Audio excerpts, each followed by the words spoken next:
Good afternoon, everyone, and welcome to the Board of Supervisors meeting for Tuesday, March 6, 2018. Madam Clerk, please call the roll. Thank you, Madam President. President Breed. Here. Breed present. Supervisor Cohen. Cohen present. Supervisor Fewer. Fewer present. Supervisor Kim.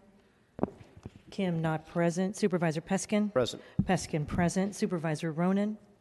Ronan present. Supervisor Safai. Safai present. Supervisor Sheehy.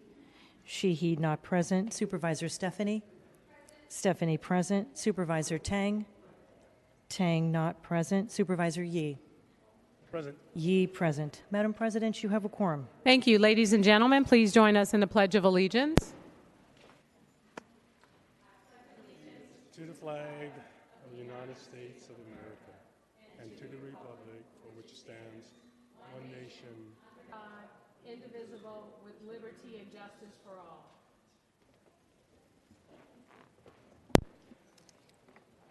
Thank you. Madam Clerk, are there any communications? There are none to report, Madam President. Okay, please call the next item, the consent agenda, items 1 through 4. Items 1 through 4 constitute the consent agenda. These items are considered to be routine and will be acted upon by a single roll call vote. Any item may be removed and considered separately. Roll call vote. On items 1 through 4, Supervisor Stephanie. Stephanie, aye. Supervisor Tang. Tang, aye. Supervisor Yee. aye. Yee, aye. Supervisor Breed. Aye. Breed, aye. Supervisor Cohen. Cohen, aye. Supervisor Fewer. Fewer, aye. Supervisor Kim. Kim, aye. Supervisor Peskin. Aye. Peskin, aye. Supervisor Ronan. Ronan, aye. Supervisor Safai. Safai, aye. Supervisor Sheehy. Sheehy, aye. There are 11 ayes. Those items are adopted unanimously. Madam Clerk, please call the next item. Item 5 is an ordinance to amend the planning code to establish the Geary Masonic Special Use District and to amend sheet SU03 of the zoning map and to affirm the California Environmental Quality Act, or CEQA, determination and to adopt the appropriate findings. Colleagues, can we take this item? Same House, same call. Without objection, the ordinance finally passes unanimously. Next item. Item 6 is an ordinance to amend the planning code to regulate restaurant and bar uses in the Jackson Square Special Use District, the Broadway Neighborhood Commercial District, the North Beach Neighborhood Commercial District, and the North Beach Special Use District, and to amend the Jackson Square Special Use District to require a conditional use permit for office uses, business services, and institutional uses fronting on Pacific Avenue, and to affirm the CEQA determination and make the appropriate findings. Same House, same call. Without objection, the ordinance finally passes unanimously. Next item. Item 7 is an ordinance to amend the Campaign and Governmental Conduct Code to disqualify members of city boards and commissions who have not yet filed their Form 700 Sunshine Ordinance declarations and certificates of ethics trainings from participating in or voting on matters before their boards and commissions, and to modify the Ethics Commission's reporting requirements. Same House, same call. Without objection, the ordinance finally passes unanimously. Next item. Item 8 is a resolution to determine that the transfer of a Type 21 off-sale general beer, wine, and distilled spirits license to Abdullah F. Joseph, doing business as Save More Market, located at 4522 3rd Street, will serve the public convenience. Same House, same call. Without objection, the resolution is adopted unanimously. Next item. Item 9 is a motion to verify that Kristen Ann Hoke, doing business as Tato, located at 4608 3rd Street, has completed the pre-application meeting requirement under the California Business and Professions Code for the issuance of a new non-transferable Type 87 Neighborhood Restricted Special On-Sale General Liquor License. Same House, same call. Without objection, the motion is approved unanimously. Next item. Item 10 is an ordinance to waive and refund investigation fees imposed by Building Code Section 1078.5 for persons as defined in Police Code Section 1602 registered with the Office of Cannabis. Same House, same call. Without objection, Madam President, I believe Supervisors Sheehy and Tang are on the roster. I apologize, colleagues. Supervisor Sheehy.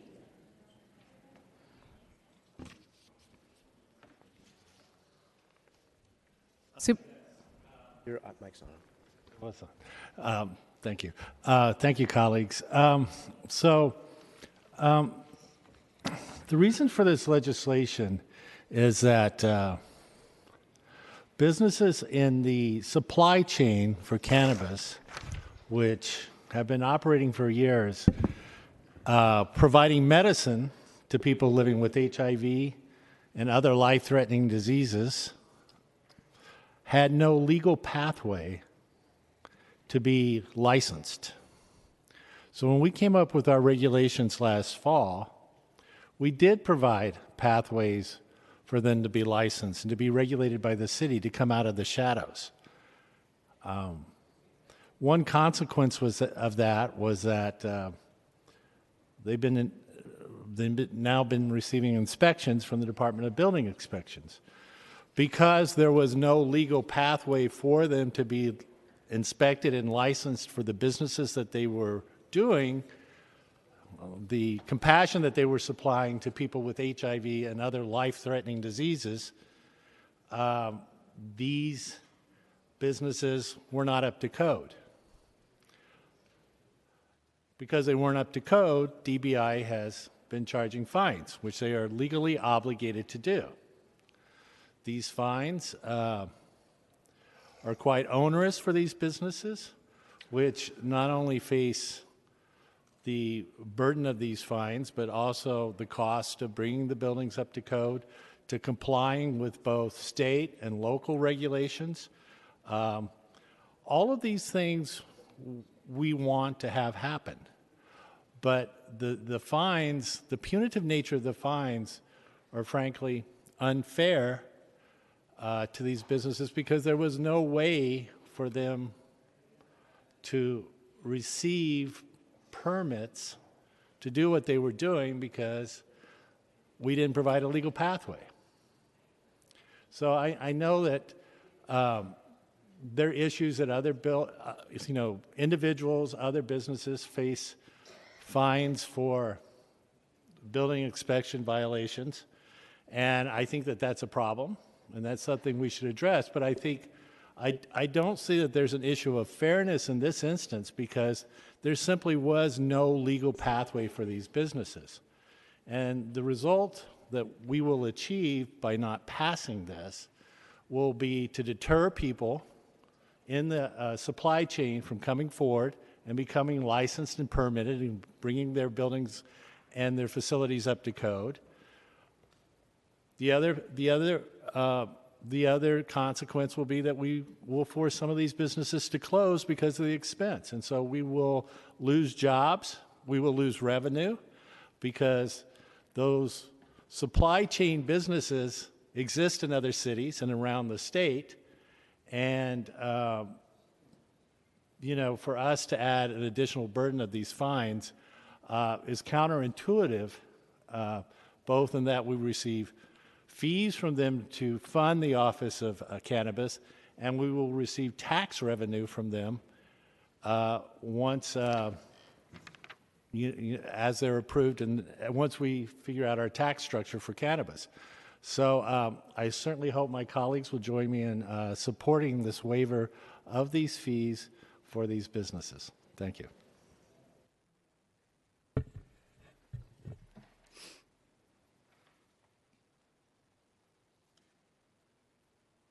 Thank you. Supervisor Tang. Thank you, and thank you, Supervisor Sheehy, for your comments. And I know I've spoken with the Office of Cannabis as well, and I totally understand the impetus behind the legislation. I'm also really glad to see that it actually has a sunset date. I think that's good to help with the folks who were actually in operation as of September 26th of last year. I am not going to be able to support this today, but not to say that I don't want these businesses to come into compliance. For me, it's more of a principled matter in terms of just how it is that we are helping to single out this industry. And again, I totally heard your arguments earlier. But just in working with many other types of small businesses that go through so many different difficulties in permitting and inspections, and even private property owners. It's something, again, that on principle, I feel that if we think some fees are unfair, that we should really take a hard look at how it is that we treat our other businesses or even private residents. So, but again, I understand the desire of the city to ensure that these institutions or companies are coming to compliance with building inspection code. So I just wanted to explain why I won't be able to support it today. Thank you, Supervisor Tang. And on item number 10, colleagues, seeing no other names on the roster, please call the roll. Please call the roll. On item 10, Supervisor Stephanie. Stephanie, aye. Supervisor Tang. Nope. Tang, no. Supervisor Yi. Aye. Yi, aye. Supervisor Breed. Aye. Breed, aye. Supervisor Cohen. Aye. Cohen, aye. Supervisor Fewer. Fewer, aye. Supervisor Kim. Kim, aye. Supervisor Peskin. Aye. Peskin, aye. Supervisor Ronan. Ronan, aye. Supervisor Safai. Aye. Safai, aye. Supervisor Sheehy. Aye. Sheehy, aye. There are 10 ayes and 1 no, with Supervisor Tang in the dissent. The ordinance passes on the first reading. Madam Clerk, let's go to roll call for introductions, please. Supervisor Stephanie is the first member to introduce new business. Thank you. Colleagues, last week at the Budget and Finance Committee, we approved a resolution transferring the jurisdiction of the Sutter Stockton Garage back to the SFMTA. At that time, I asked the SFMTA's representative questions about their plans for greater public safety measures at this particular site, in addition to all the other garages they own and operate. We all heard about the horrible incident at the Sutter Stockton Garage where someone's pet dog was thrown from the 7th story and unfortunately died. A horrible auto burglary crime. The only way the police were able to identify the perpetrator was because of a private dashboard camera that actually captured the crime, not because of any security cameras that were in the garage. Supervisor Fewer, Supervisor, I'm sorry. Can you speak into the microphone just a little bit more, yes, please? Thank you. Sorry. Supervisor Fewer also asked follow-up questions, and she's joining me in this hearing today. We are responsible for the safety of our community and cannot allow open opportunities for people to be victimized. An enclosed large garage space without proper lighting, surveillance cameras, or other safety measures to protect its customers is absolutely unacceptable. I want to learn more about plans for all the garages owned and operated by the SFMTA, including the Pierce Street Garage and the Lombard Street Garage in District 2. The goal is to understand how the SFMTA plans to strengthen public safety measures within and around the sites. Today, therefore, I'm calling for a hearing on the progress of safety measures and procedures in place in city-owned and operated parking lots and garages, and strategies and plans for future public safety initiatives. I look forward to a report back from the SFMTA, and we'll schedule the hearing as soon as possible. The rest I submit. Thank you, Supervisor. Supervisor Tang. Thank you. Supervisor Yi. Submit. Thank you. President Breed. Thank you. Supervisor Cohen. Thank you, Madam Clerk. Submit. Thank you. Supervisor Fewer. Thank you. Supervisor Kim. Submit. Thank you. Supervisor Peskin. Thank you, Madam Clerk. Colleagues, today I'm introducing an amendment to Division 1 of our Transportation Code to establish a violation for private motorized scooter share programs that are operating in our city without a permit. Last year, when Blue Go-Go announced that they would be dropping hundreds, if not thousands, of their stationless bikes on our public sidewalks and rights-of-way, then Supervisor Farrell and I acted quickly, and the board unanimously agreed to establish a permit requirement to prevent these bikes from piling up in public squares, blocking our sidewalks, and making sure that they actually serve communities in need, not just in our downtown core. The latest entrant into this space is stationless motorized scooters. Just like last year when we were being shown photos of how stationless bikes had gone wrong in other cities around the world, now too we are reading stories about these motorized scooters causing public safety and transportation hazards. As a matter of fact, the city of Santa Monica filed 8 criminal complaints against one of these operators who recently announced that they would be dumping hundreds of these devices here in San Francisco, primarily in the northeast corner of the city, District 3, as well as in District 6 in the coming months. The legal fight in Santa Monica promptly settled, and I think Santa Monica is in the beginning stages of properly addressing some of the harm that caused in entering into a sensible regulatory scheme. I just want to underscore this with the notion that there may very well be value added to our multimodal public transportation environment by these new privatized motorized scooters, but in order for that public benefit to manifest, we must also take into account some of the potential harms and permit conditions pertaining to where these privatized scooters may be placed around the city, where they may be used, among other sensible conditions. Ultimately, it would be great if we could be less reactive and set up a firewall of sorts to capture these emerging technologies and subject them to basic public safety requirements before we start hearing the horror stories. I appreciate Supervisors Yee's work in that regard and look forward to that conversation. In the meantime, I hope to have all of your support, colleagues, as we get a handle on this latest entrant into our emerging transportation sector. The rest I will submit. Thank you, Supervisor. Supervisor Ronan. Thank you. Supervisor Safai. Okay, Supervisor Sheehy. Madam President, re-referring you. Okay. Colleagues, today I have one item. Many of you heard the news last week since this body has passed legislation allowing for the construction of accessory dwelling units in 2016. Only 23 of those units have actually been built. That's only 23 units in 2 years while we are in the middle of a housing crisis. When we were considering legislation in 2016 to expand the opportunities to build these units, many of us, including myself, advocated for its passage because we know that these units are an efficient and affordable way of building desperately needed housing in San Francisco. And it's the only way that we can actually build rent-controlled units, growing one of the most important segments of our city's affordable housing stock. There are tens of thousands of opportunities all over the city to actually build these units as we speak. There are 419 applications in the pipeline.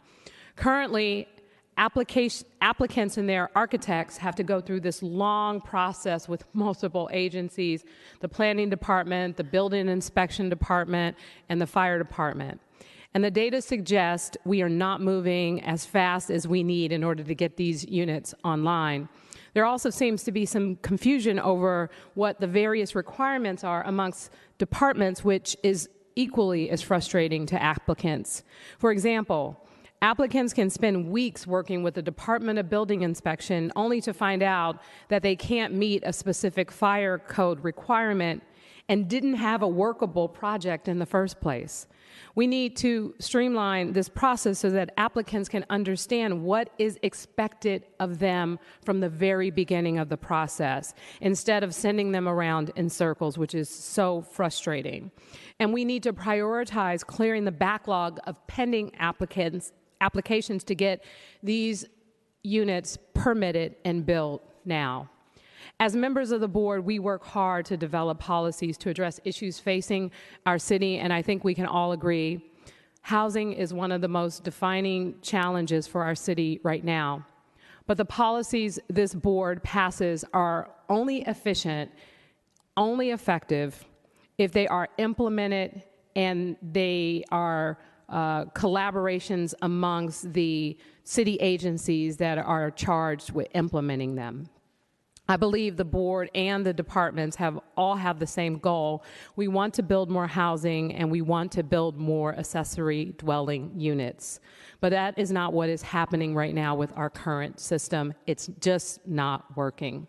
In an effort to prioritize clearing the backlog of applications for these units and streamlining the process for future applications, today I'm requesting the City Attorney's Office drafts legislation which will create a formal body, the Accessory Dwelling Unit Working Group, consisting of the Department of Building Inspection, the Planning Department, and the fire department and other key stakeholders, including the Board of Supervisors.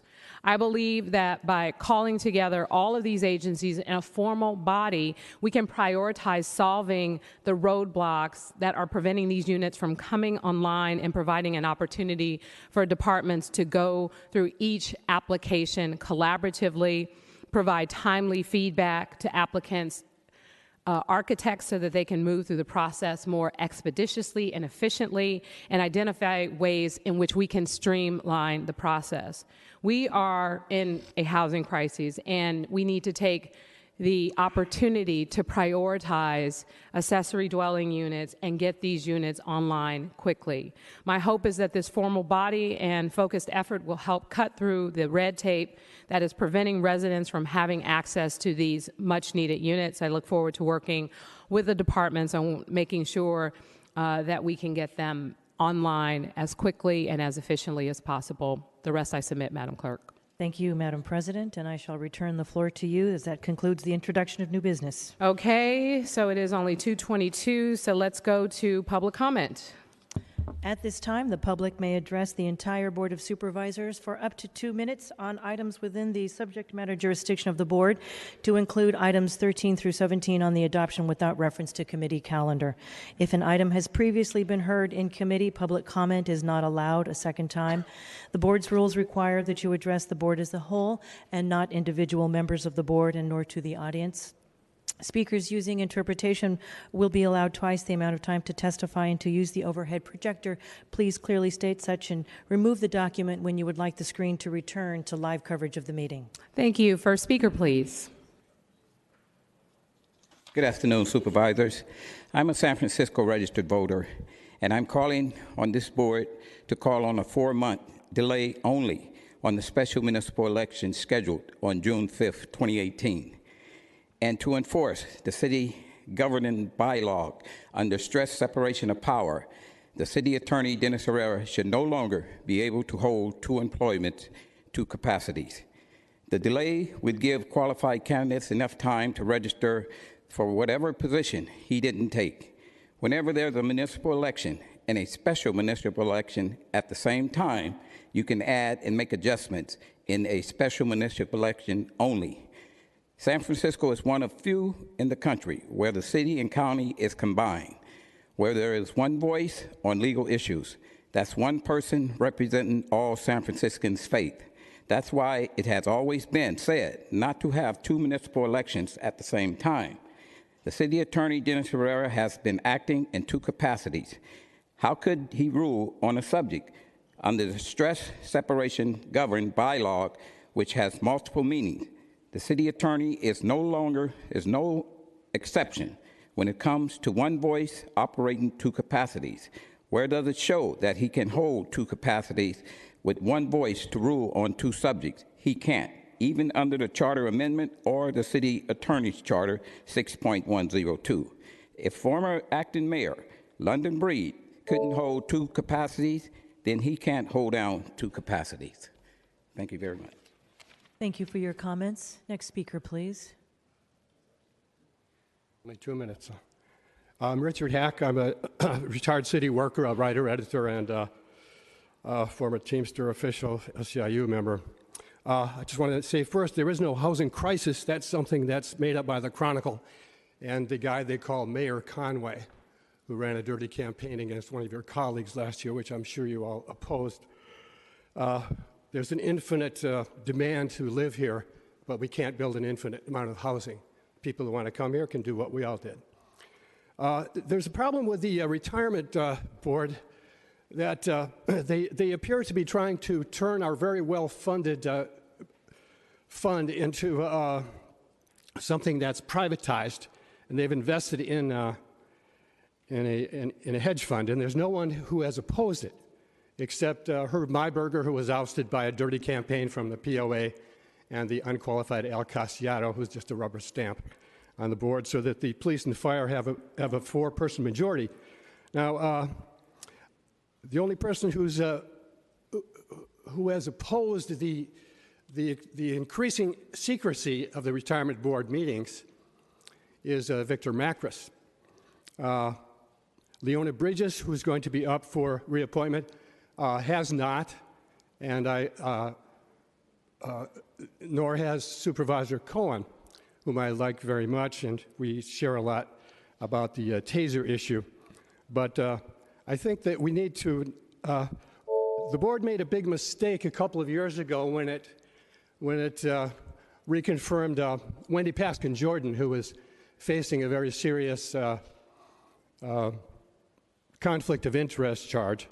And I think we need someone who is much more public interest than Ms. Bridges. And I would say the supervisors ought to replace Supervisor Cohen, who has not opposed the hedge fund or the secrecy. We have a danger of losing. Thank you for your comment, sir. And next speaker, please. There was a movie made one time about the French Revolution, and it began saying it was the worst of times and it was the best of times.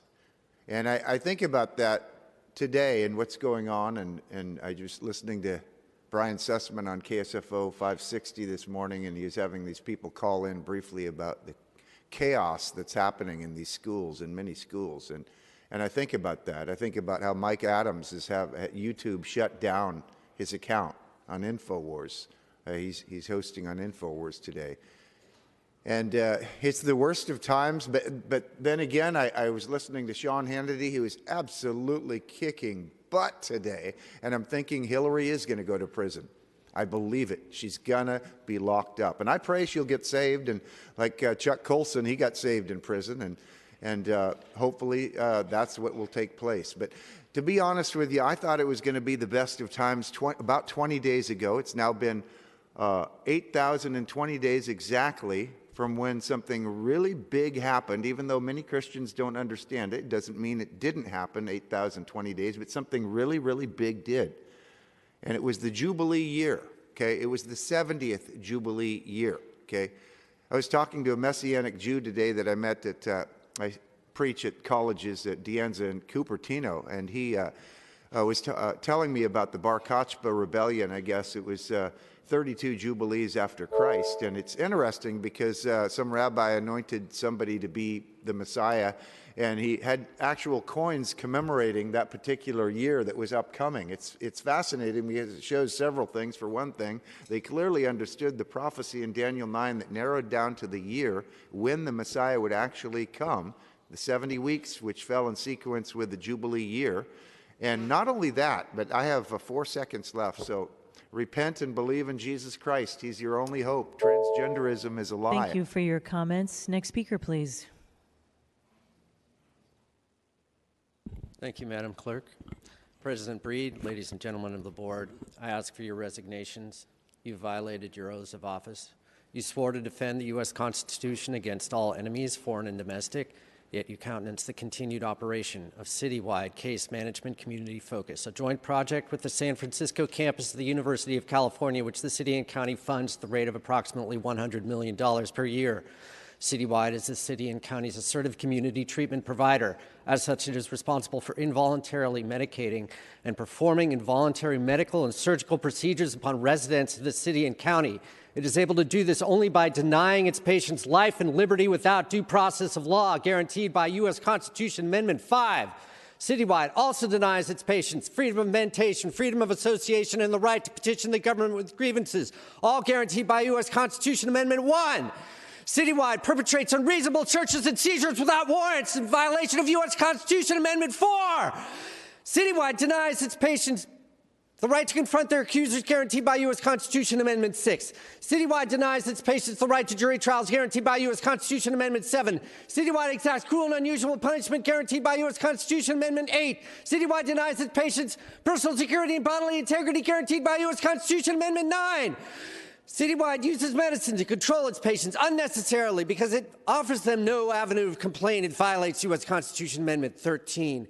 Citywide denies its patients equal treatment under the laws guaranteed by U.S. Constitution Amendment 14. You are knowledgeable of these violations. You do nothing to prevent them. Therefore, you have violated your oaths of office. I ask for your resignations. Back to you, Madam Clerk. Thank you for your comments. Are there any other members of the public who would like to address the members of the Board of Supervisors during general public comment? Now is your opportunity, Madam President. Okay. Please come on up to the microphone and make Hi. your presentation.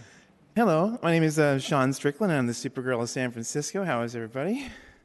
I just have one thing to say. I am transgender, and I am a Christian, and I am not evil. Thank you very much. Thank you for your comments. Madam President. Thank you. Are there any other members of the public who'd like to provide a public comment at this time? Seeing none, public comment is now closed. And I just want to take this opportunity to welcome the president of the City Council of Kiel, Germany, our newest sister city, Hans Wiener Torva. I hope I'm not butchering your name too bad, but thank you so much for being here. If you could please stand up.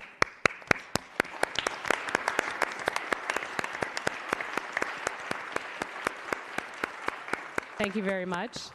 And with that, we will go to our commendations for the day, and we will start with Supervisor Stephanie, who will be honoring Mr. Hans. Thank you, President Breed. Is the microphone working?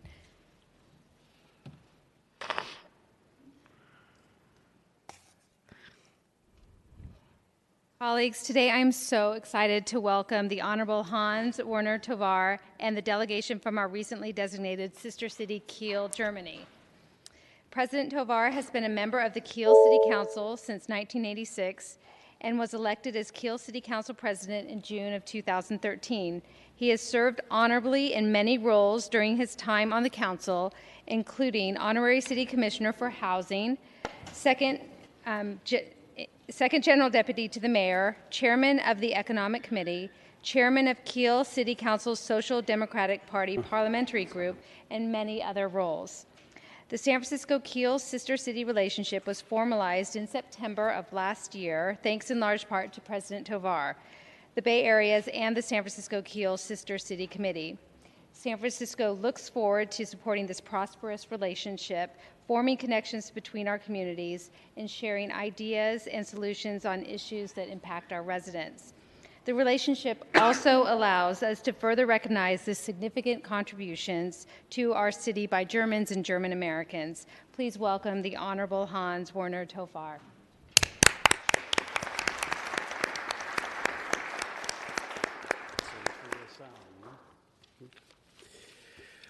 Ladies and gentlemen, my English is not so good that I could talk to you in the right way, but Mr. Smith will help me and translate what I say in German. Im Namen der Landeshauptstadt Kiel bedanke ich mich ganz herzlich für die Einladung und ich freue mich sehr, heute zu Ihnen sprechen zu dürfen. Dear ladies and gentlemen, on behalf of the state capital Kiel, I would like to express my heartfelt thanks for the invitation. I'm delighted to have the chance to speak to you today. Ich bin sehr stolz, dass Kiel seit September 2016 nun auch Bestandteil Ihrer Städtepartnerschaften ist. I'm very proud that Kiel now is part of your partnerships with different towns. Gerne erinnere ich mich zurück an die Unterzeichnung des Partnerschaftsvertrages im Kieler Rathaus. I really love to remember back to the signing of our City Sister Partnership back in Kiel City Hall. Schon vor diesem offiziellen Akt hatte sich ein lebhafter Austausch zwischen unseren beiden Städten entwickelt, auch dank des großartigen Engagements der Freundschaftsvereine The Bay Areas und San Francisco Kiel Sister City Committee. Even before this official act, a lively exchange had developed between our two cities. Also, thanks to the great commitment of the friendship clubs, the Bay Areas and the San Francisco Kiel Sister City Committee. Auch Mayor Edwin Lee hat diese Annäherung mit großer Leidenschaft vorangetrieben. Sein plötzlicher Tod hat in Kiel viele Menschen sehr berührt, die ihn ebenso wie ich als einen weitsichtigen und enorm großherzigen Menschen kennengelernt haben. Mayor Edwin Lee also pursued this partnership with great passion. His sudden death has touched many people in Kiel who, like me, knew him as a visionary and enormously generous person. Meine Damen und Herren, in Kiel unterhalten wir mittlerweile 12 offizielle Städtepartnerschaften, für deren Pflege ich als Stadtpräsident zuständig bin. Dabei ist mir vor allem eines klar geworden: Eine mit Leben erfüllte Städtefreundschaft kann sich nur unter Beteiligung der Bevölkerung entwickeln. Ladies and gentlemen, by now in Kiel we have 12 official city partnerships, which I take care of as the city president. In so doing, one thing has become especially clear to me. A lively city friendship can only develop with the participation of the local population. Daher ist es von großer Bedeutung, dass wir uns nicht nur im Bereich der Wirtschaft und der Verwaltung austauschen, sondern dass wir unsere noch junge Verbindung mit gesellschaftlichen, kulturellen, sportlichen und wissenschaftlichen Initiativen lebendig gestalten. Therefore, it is of great importance that we are not only active in the areas of business and administration, but that we also enliven our new partnership with social, cultural, sporting and scientific initiatives. Schulpartnerschaften, Kulturaustausche, Kooperationen im Bereich der Hochschulen oder Feuerwehren. Mit diesen und anderen Themen und Ideen werden wir uns im Laufe unseres Besuches hier beschäftigen. Ich freue mich auf einen offenen und freundschaftlichen Austausch und darauf, viele Facetten Ihrer wunderschönen Stadt kennenzulernen. School partnerships, cultural exchanges, cooperation between universities or fire brigades, we will tackle these and other topics and ideas during the course of our visit here. I look forward to an open and friendly exchange and to experiencing the many facets of your beautiful city. Meine Damen und Herren, die Unterzeichnung des Partnerschaftsvertrages in Kiel war ein Meilenstein in der Beziehung zwischen unseren beiden Städten. Mit unserem Besuch gehen wir in diesen Tagen den nächsten Schritt und ich bin mir sicher, es werden noch viele Schritte folgen. Ladies and gentlemen, the signing of the partnership agreement in Kiel was a milestone in the relationship between our two cities. Our visit now represents the next step. I'm sure there will be many more to follow. Ich bedanke mich für Ihre Aufmerksamkeit und freue mich auf den Austausch mit Ihnen in den kommenden Tagen und in den nächsten Jahren. Ganz herzlichen Dank. I would like to thank you for your attention, and I look forward to the exchanges with you in the coming days and in the coming years. Thank you very much.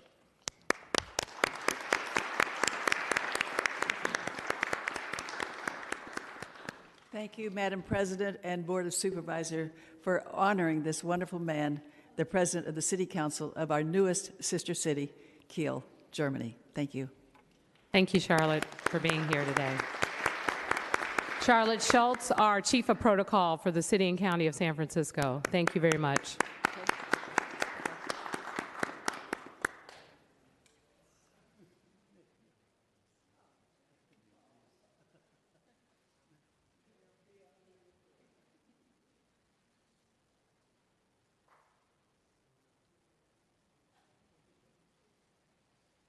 And thank you, Mr. President, for being here today. Okay, with that, we will go to our next commendation, and that will be given by Supervisor Kim.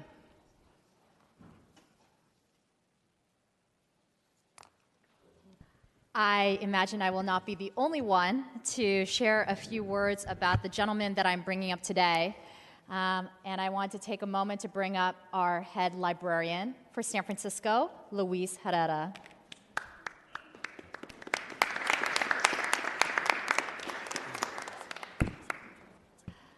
Luis does not need an introduction, but as is the form, when a member of our family, city family retires, I do have to read your entire bio. But Luis has served our city and county for almost 13 years as the San Francisco City Librarian. His last day was 2 weeks ago on Friday, February 23rd. With over 40 years of an experience of working for our public libraries across the country, this is an incredibly bittersweet moment for our city. The great irony of today is how his career began. He grew up in El Paso, Texas, and as a child, his brother, Luis, and I didn't realize you were a twin, and your twin brother, checked out books from their local library and never returned them. Back then, libraries had truant officers who came to knock on your door to look for these books, and that summer, Luis and his brother feared every door knock that they got.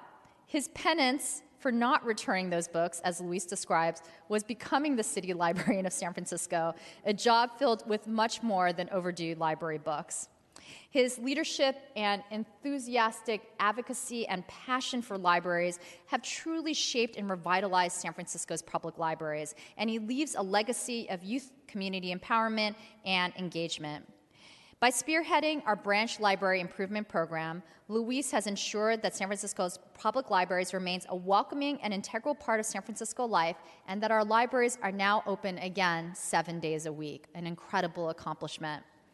Under his leadership, the main library now has the Mixed Teen Digital Center, which provides a space and equipment for youth ages 13 to 18 to explore, create, and develop digital media and computer skills while engaging with the library's traditional books and materials. And in fact, I think one of the most important transformation of our libraries under your leadership is really bringing it up to the 21st century and ensuring the library continues to be a relevant and vital place of learning and community activation and public space.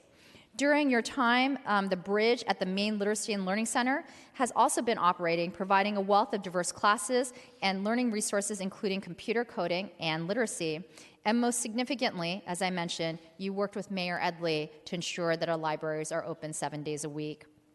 You expanded what our libraries offer our community by partnering with the San Francisco Museum of Modern Art to present public knowledge, a collaborative project that brings together artists, scholars, librarians, community organizers, and city residents to ask tough questions about the cultural impact of urban change and how we continue to carry out artistic projects, research, public programs, and publications. You also partnered with the National Park Service to promote Summer Stride, the well-known summer reading program that combines art, music, and reading. This has led to a record-breaking community engagement in all of our history. With over 50% of our participants, San Francisco Summer Stride was the first time engaging with library programs. And we know that as we talk a lot about the achievement and opportunity gap in our school district, it's actually during the summer when most of our kids slide in their studies and in the gap between those with the least and those with the most.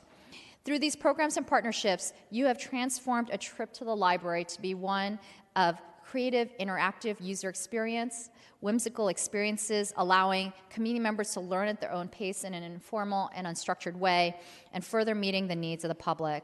And you have truly shifted the paradigm of library usage and what it means to be a public space, resulting in an exponentially higher growth of program and engagement.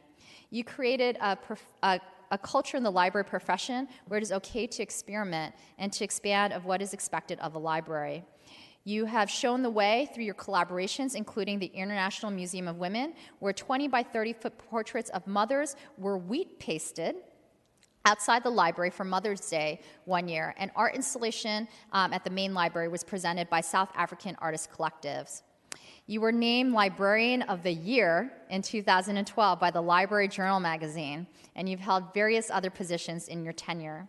Before coming to San Francisco, Luis served as the Director of Information Services for Pasadena Public Library and the Deputy Director at San Diego and Long Beach Library System. And your commitment to our community has been outstanding. I just have to thank you so much from a personal place because of your commitment. It has been such a joy to work with you and your entire team. But I really do think your team is a reflection of your values, your passion, and your principles. you know, I think one of the challenging moments is when we think about what our public spaces are here for. And we know that our libraries have become a sanctuary for those without homes and shelter. And it was a very difficult conversation to have with the community because some people don't feel comfortable seeing poverty, but also many of the failures of society in our public library system. And it would have been so much easier for you to push people out. But your commitment to making sure that the library truly is a public space for everyone, and that the library should rethink how it engages the public by actually providing services on site so that people who have needs can use the library in a way that support them in their lives. And that type of actually radical thinking and leadership, I think, is truly what makes our libraries get great. I'm a huge fan of libraries. I didn't go to after-school programs and summer programming as a kid. I watched a lot of television, and thankfully I read a lot. And I read a lot at our libraries. It was one of the few resources I had growing up as a kid, and I love reading. And I think in some ways it is why I've become so successful today, is because I had that as a foundation. And our libraries provide that. It is truly a radical public space of learning and also of community building and sanctuary. And I'm so sad to see you go, but I wish you well on your retirement, and you have really led and developed an incredible group of leaders to take up your place here in the San Francisco library system, and I look forward to continuing their work. Thank you so much. Thank you.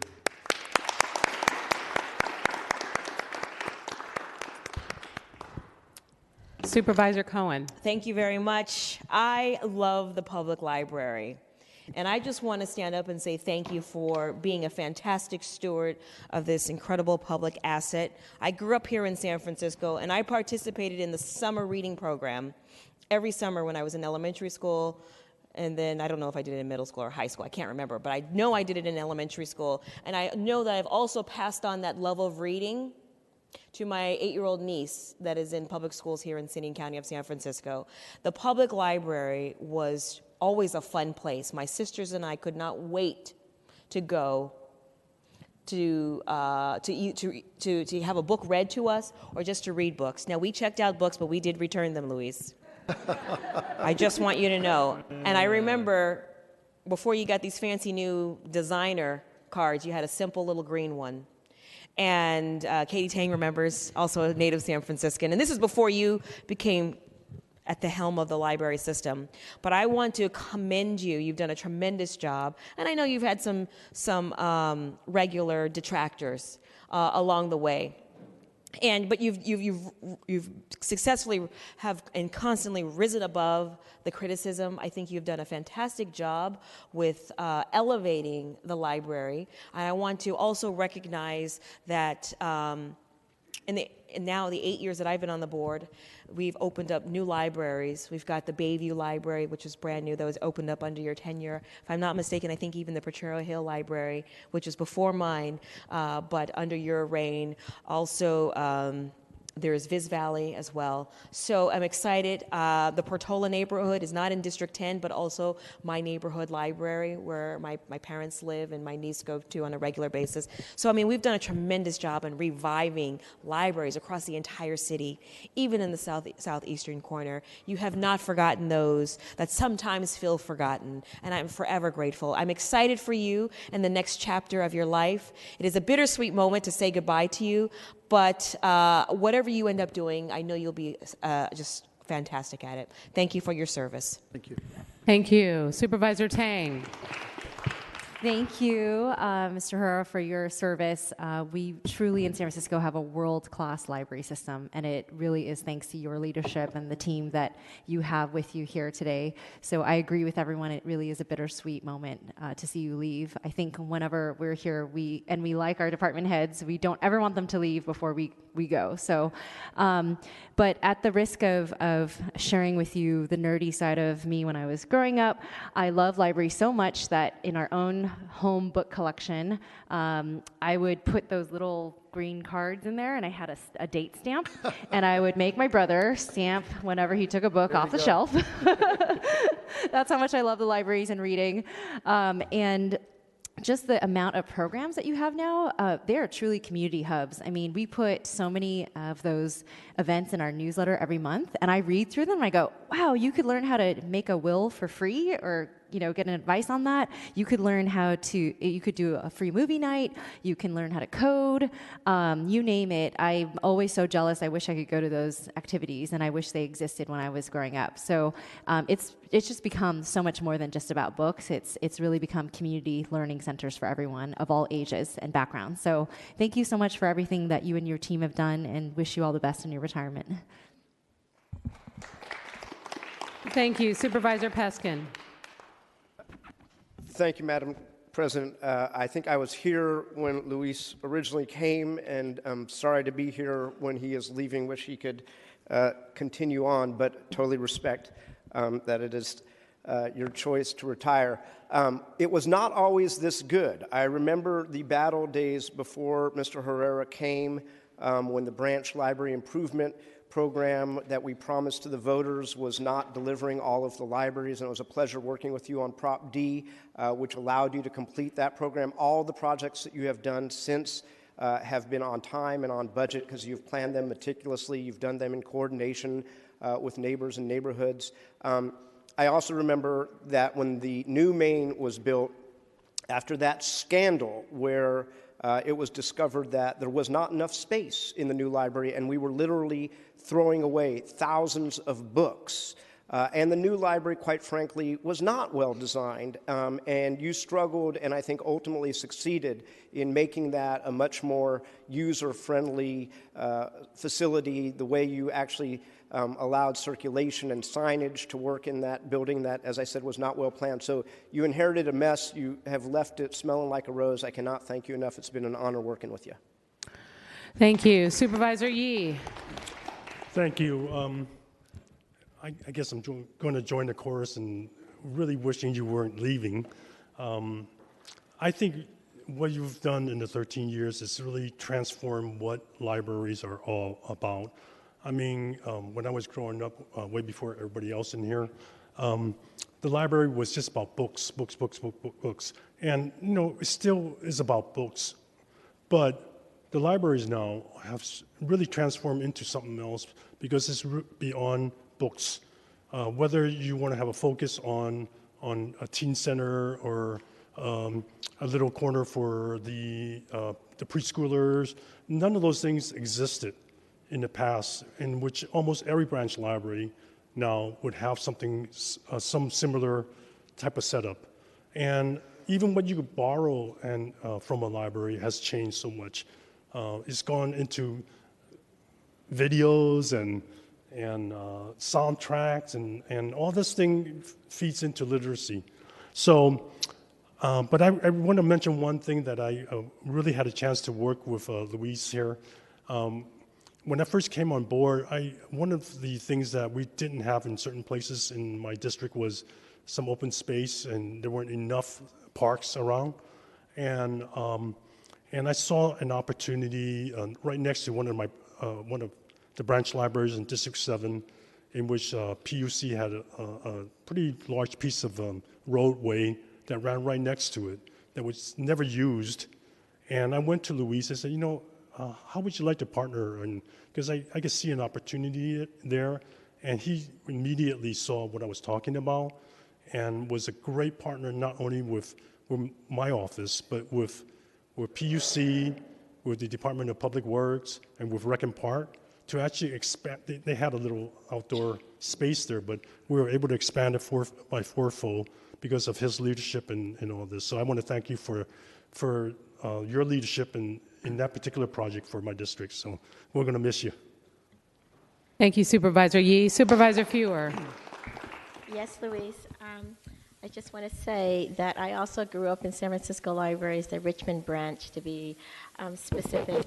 And I just want to thank you for all your public service, but in particular, on behalf of the 57,000 public school children, Thank you so much for giving each one of them a library card.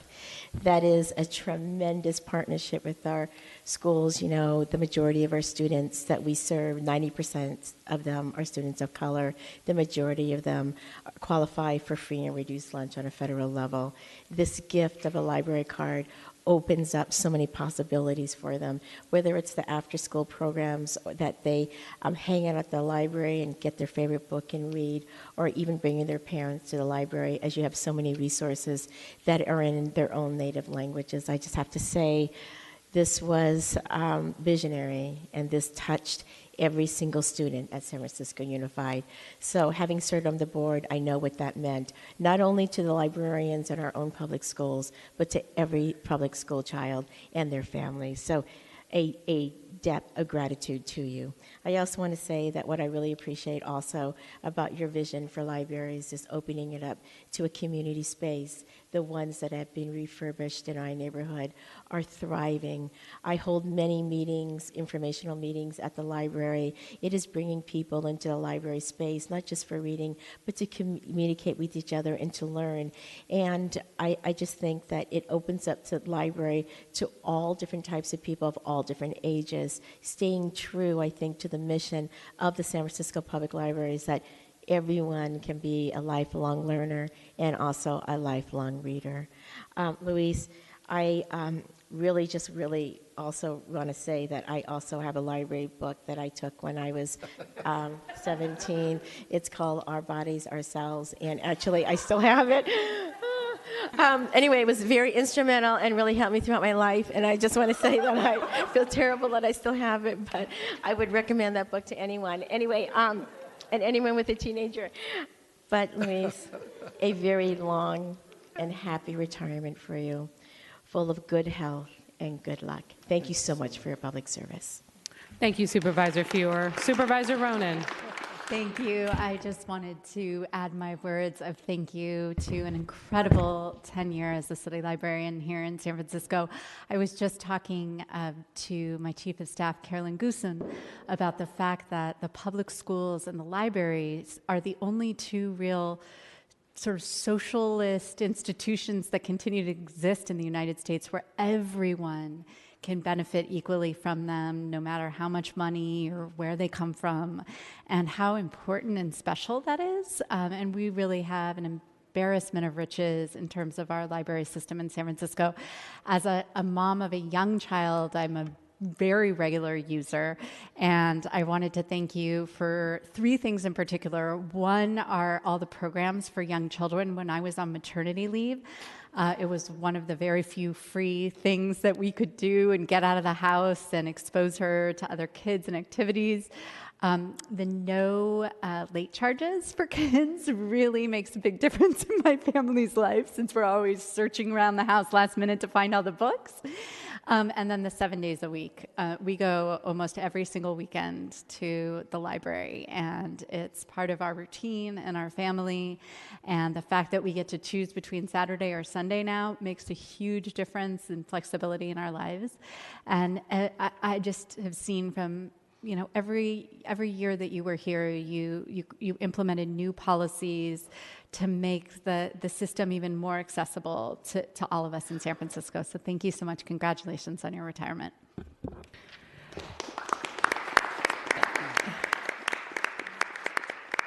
Luis, thank you for your service. And unlike Supervisor Cohen and Supervisor Fewer, I returned my library books. I was concerned about getting a fine that I couldn't afford to pay, so I made sure to bring those books back. But let me just say thank you for everything that you've done for the libraries throughout San Francisco, the work that you did to make sure that we rebuild some of our locations and that they were accessible and available to all San Franciscans.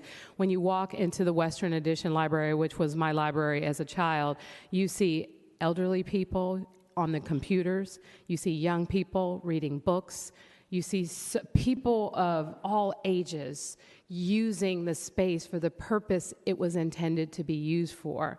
And I'm just really proud of how the libraries have evolved here in San Francisco with the introduction of technology, because even though I may look younger than I actually am, the internet and computers were not in libraries when I was growing up. I hate to admit that publicly, but it's the truth. And just really the fact that the technology and the changes over the years and how the library under your leadership has evolved with those changes to make sure that there's still an interest in reading, there's still an interest in books and what the library provides in terms of a service and opportunity for young people, for people of all ages to learn and to grow. Our libraries are an amazing asset, and we love them, and we do everything we can to protect them.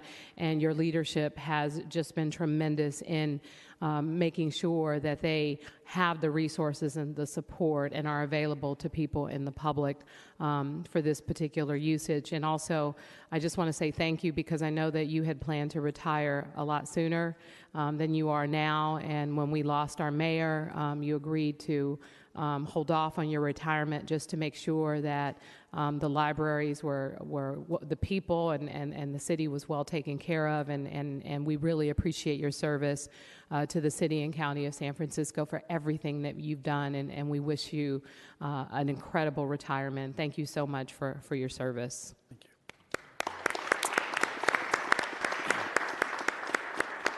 And with that, we're going to let you finally, since there's no other names on the roster, have an opportunity to speak. Thank you. I'm really humbled. So much appreciated, President Breed, Supervisor Kim, for this honor. Really, it's been a joyous 13 years. And even though I've been at it for 42 plus years, it seems like this was a pinnacle in terms of librarianship.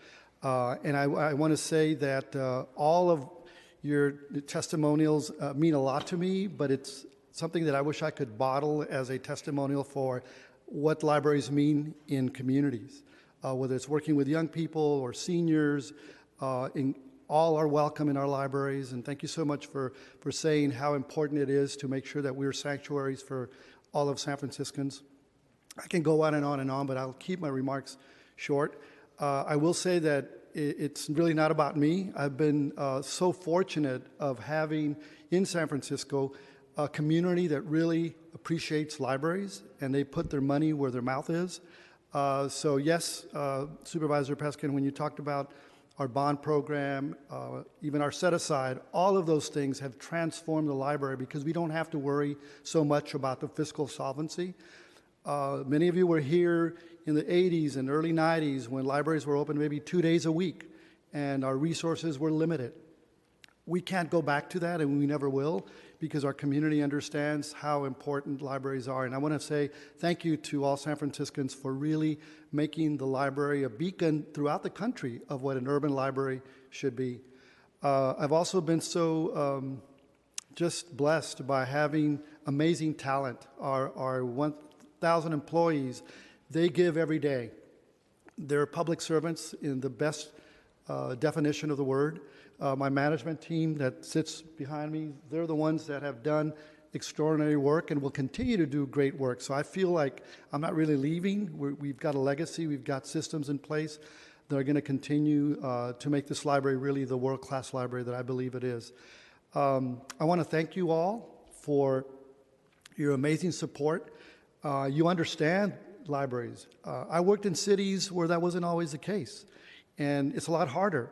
It's easier here, and yes, I had several misguided, mean-spirited detractors, but that didn't diminish our hard work and our vision to really get things done. So I do want to thank former Mayor Gavin Newsom for the opportunity, certainly our late Mayor Ed Lee for believing in me and really always saying yes to the ideas that we had, and again, all of you for your amazing support at the neighborhood level with each of the neighborhood libraries and our main library. So with that, just again, I can't say enough. It's something that I will treasure forever, and anything I can do to help to come back and serve this wonderful city, I'll be more than honored to do that. So thank you so much. And Mr. Herrera, we're going to invite you into the well to take a photograph with members of the Board of Supervisors.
Okay, thank you, everyone, and thank you again for your service, Luis. You will be missed. Thank you so much. Okay, with that, we have one more commendation, and it will be given by Supervisor Aaron Peskin. Last but certainly not least, today I'm honoring another retiring department head, someone who has literally touched, I think, every single one of our districts, often under the most contentious of circumstances, whether it's an appeal of a permit issuance or of a zoning administrator determination or a jurisdiction request or a health permit. The Board of Appeals is the court of last resort for San Franciscans that feel that their voices have not been heard or they are the subject of a manifest injustice or just a bad planning decision. Like any other quasi-judicial body, its task is a serious one that requires independence and accountability and very strong staffing and leadership. Executive Director Cynthia Goldstein has provided exactly that kind of staffing and leadership at the Board of Appeals for a decade now and is at last retiring. She's been working at the Board of Appeals since 2008 and first joined the city as an employee of the Human Rights Commission in 1990, where she worked on the Equal Benefits Ordinance, among other landmark issues that make San Francisco, San Francisco. She obtained her law degree at Northeastern University School of Law in Boston. Cynthia, we're going to miss you and your leadership at the helm of the Board of Appeals. Bless you for sitting through all of those marathon meetings for 10 years, and thanks so much to your wife, Gloria, for lending us to you for all of this time. I see two members of the Board of Appeals, Ann Lazarus and Daryl Honda. The president of the board wanted to be here, Frank Fung, but he was not able to attend, but he wanted me to mention that when everyone was getting hot-blooded and tempers were flying, Cynthia was cool, contentious, and efficient, and treated the public with the same respect she gave staff. Congratulations, Cynthia. Thank you very much. Supervisor Sheehy? Yes. You know, the Board of Appeals is really Cynthia's second act. And I cannot overstate her role in the Equal Benefits Ordinance. So this bill that we brought 22 years ago, our clerk was in Tom Amiano's office. Tom Amiano was the principal sponsor that said that all businesses who do business with San Francisco have to offer the same benefits to domestic partners of employees that they give to spouses. 8,000 companies have complied, including some of the biggest multinationals in the world, Chevron, Wells Fargo. You know, Bank of America had just been bought by Nations Bank. And when they complied, they became the first employer in Charlotte, North Carolina, to give domestic partner benefits, which I think set up some of the current controversies we've had with that state. There are a lot of pieces to it. I was kind of the activist force. The city attorney and Dennis Africat and Louise Rennie were the legal forces. But Cynthia at the Human Rights Commission, the role that she played, you pass these historic laws, if they're not enforced, they don't matter. And in fact, there were other municipalities that passed this law and really didn't put a lot of effort into enforcement. And regulation and enforcement is a real skill. You have to be strict, but you also have to recognize that there's sometimes circumstances that we have to work around. A great example was with Catholic charities. The Archbishop at the time was not inclined to recognize anything same-sex. So the workaround that we came up with allowed the Catholic charities, because they didn't want to lose their contracts, and they are a fabulous service provider for some of the most disadvantaged and marginalized in our community, including many people with HIV/AIDS, was that they could designate anyone in their household to receive the employee benefit as the spousal benefit, which was a great workaround. It was completely consistent with the philosophy of the Catholic Church, but it also met our goal of making sure that our families had the benefits they so desperately needed. We have to remember, this was at the time of AIDS. People did not want to, the first thing most people were thinking of was that we're going to have to pay for all these gay people who are immoral, who are dying of AIDS, who are having to take extremely expensive medications, and we don't want to pay for it. And it really, the brilliance, and of all the players who have been recognized, and I've gotten some recognition. I think Dennis Aftergate got some nice recognition, and certainly Tom and the supervisors at the time got recognition.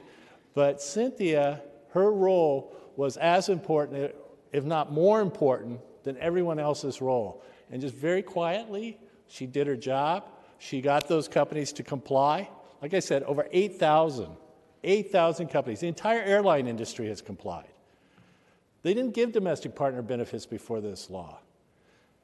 I mean, this is an example of what our city is about. We have people working every day in our city doing historic work who don't get recognized, while those of us up here typically do get a lot of recognition. But what we do is irrelevant if we don't have the type of leadership and calm, quiet, professionalism and brilliance to make those things that we aspire to have happen actually happen. So thank you, Cynthia. Thank you. Thank you very much. Thank you. Thank you, Supervisor Peskin, for this recognition, and Supervisor Sheehy, and also my thanks to Board of Appeals Commissioner Del Honda and his daughter Mia, who I think suggested this to you. My decision to retire certainly has me looking forward, but it also has me looking back. And I never expected to work for a city government for the majority of my professional life. But coming here and finding the unique and meaningful work opportunities and also the smart and dedicated colleagues that I've met has really made it easy for me to be here for the past 3 decades. As a government, as Supervisor Sheehy just said, San Francisco often leads the nation with initiatives that challenge the status quo and tries to improve the lives of people who are lucky enough to live here, as well as people who live elsewhere in the country. And when I was at the Human Rights Commission, I was fortunate enough to be able to work on some of those initiatives. At the Board of Appeals, I've been awed by the intelligence, the sincerity, and the commitment of the board members who volunteer so many of their hours to serve the public. And I've also been very lucky to work with a staff of very talented and caring people. So thank you very much. It's been a privilege to serve the city of San Francisco, and I very much appreciate this recognition. Thank you.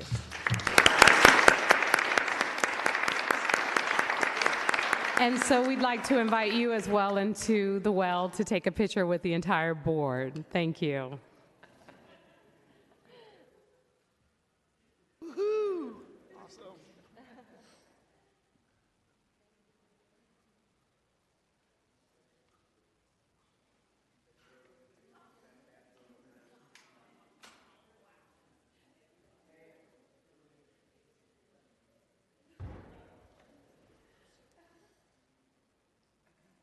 Smile.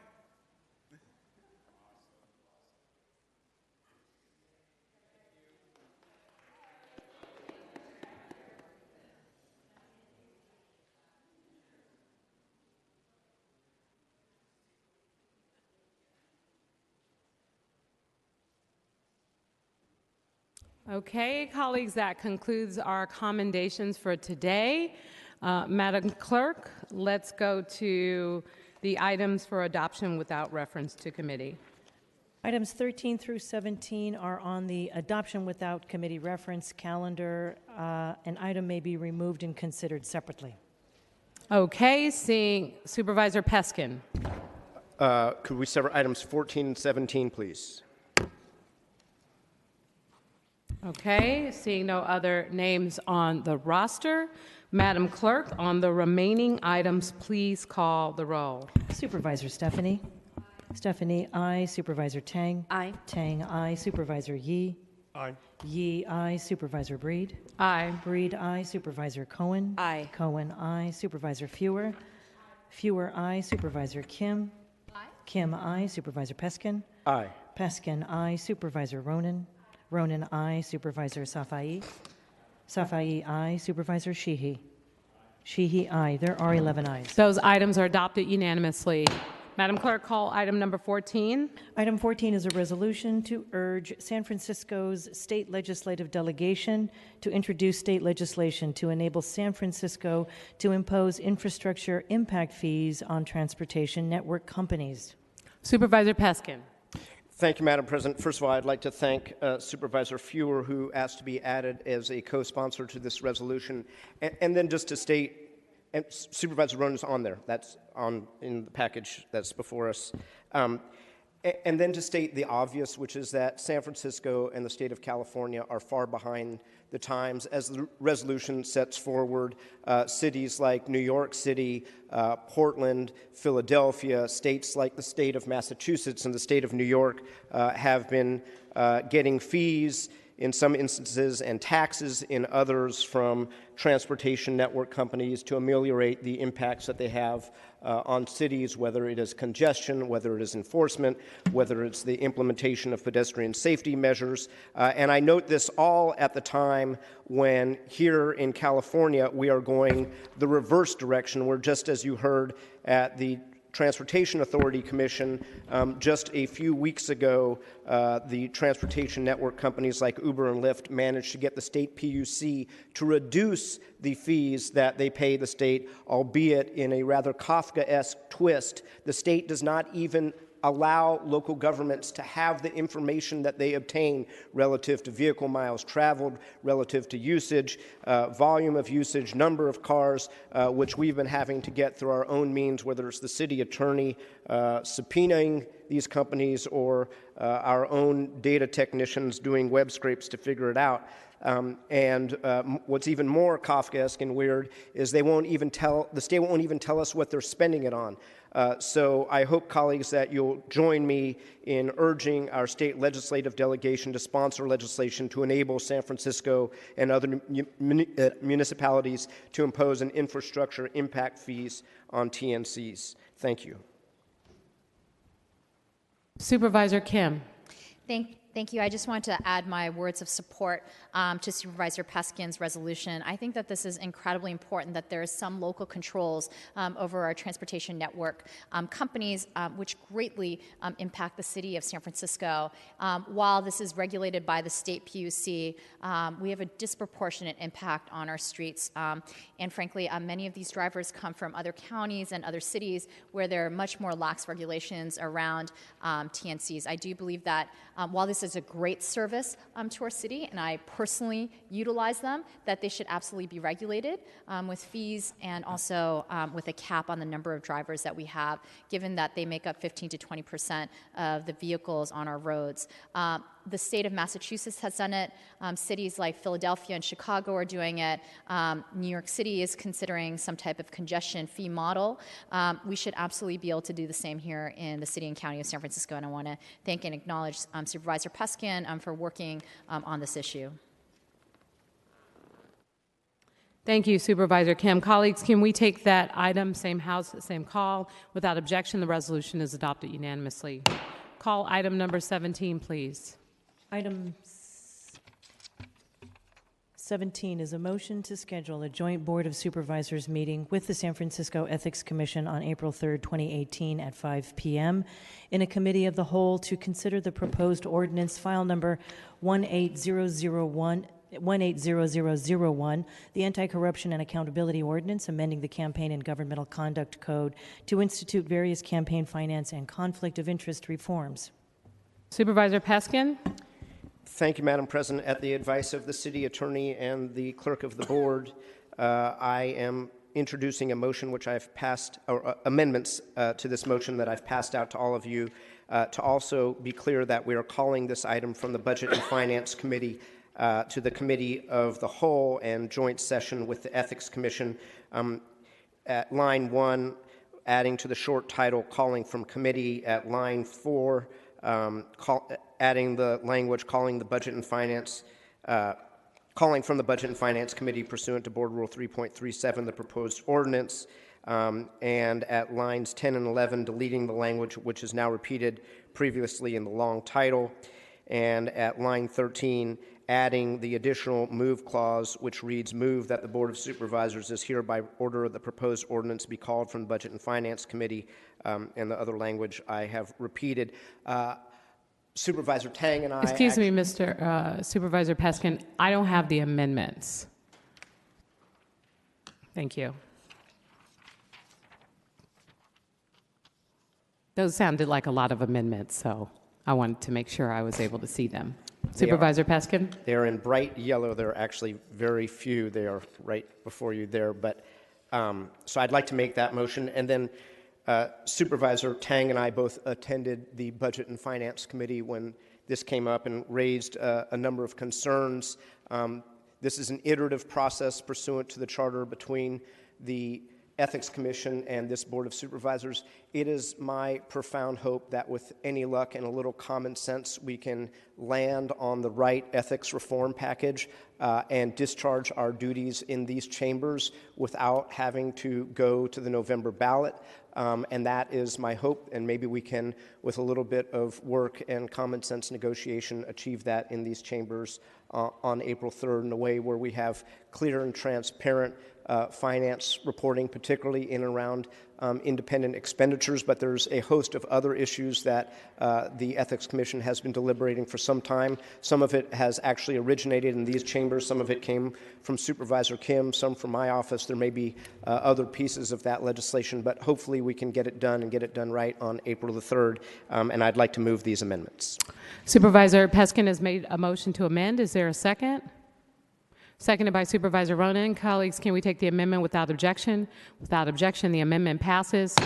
And Supervisor Peskin, I'm going to ask to change the time certain because basically we wouldn't be able to call it until 5 o'clock. And if we're done with the meeting earlier, my preference is that we have an option to call it at a reasonable hour. So we do have an appeal that day on a special order for 590 Leland Avenue, and we expect to call that somewhere around 3 o'clock. And so if we can change the time to 3 o'clock, that would be great for the same day. Okay, so Supervisor Peskin moved to change the time to 3, seconded by Supervisor Safai. Colleagues, can we take that without objection? Without objection, the time has been changed. All right. On the item as amended, colleagues, can we take that same House, same call? Without objection, the item as amended passes unanimously.